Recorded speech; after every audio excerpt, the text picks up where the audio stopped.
I'm Ginger, and this is one of my favorite easy kid-friendly breakfast recipes. I start by preheating my oven to 450 degrees Fahrenheit. For this recipe, you'll need a package of refrigerated pie crust, a package of shredded cheese, a package of diced ham, and a dozen large eggs. You'll also need some nonstick cooking spray. I start off by spraying my mini muffin pan generously with the cooking spray. If you properly prepare the pan, then you should be able to easily remove the quiches once they bake. Next, I lay out a sheet of parchment paper next to my muffin pan and take my refrigerated pie crust out of the box. I spread the crust out on the parchment paper and stretch it out with my hands to make sure that it's an even thickness. Next, I take a champagne flute and use it to cut out circles of pie crust.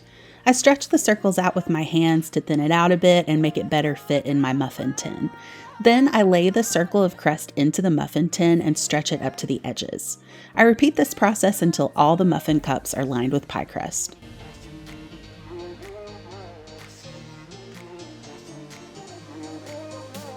To prepare the filling, I pour about 3/4 of a cup of milk into a bowl and then crack 12 large eggs into the bowl.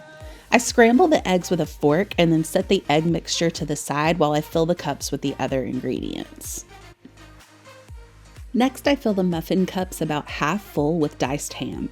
Ham is my family's favorite filler for these quiches, but you could substitute sausage or bacon, or even go for a vegetarian option like spinach, broccoli, or peppers.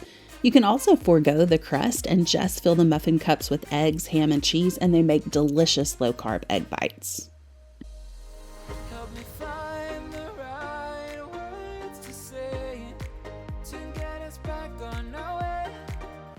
Once all the muffin cups are filled with ham, I top them with the shredded cheese.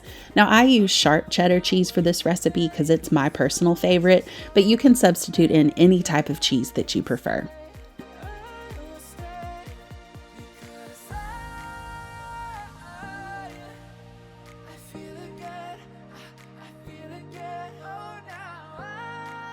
The next step is to spoon the egg mixture over the top of the quiches.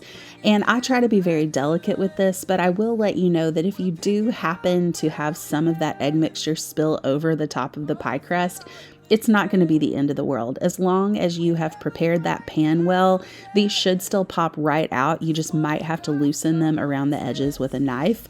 So don't worry too much about that. But that said, just to make it easier on myself, I do try to do this as carefully as possible.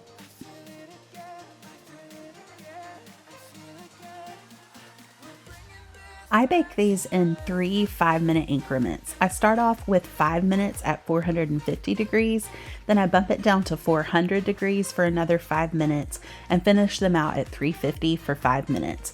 But of course, individual ovens vary, so definitely just keep a close eye on these to make sure that they don't burn in your oven. And here is the finished product. These quiches are great to pop in the fridge to pull out for a quick and easy breakfast, and they also freeze really well. So if you try this recipe, please let me know in the comments. And if you enjoyed this video, be sure to subscribe for more content like this. Again, I'm Ginger, and thanks so much for watching.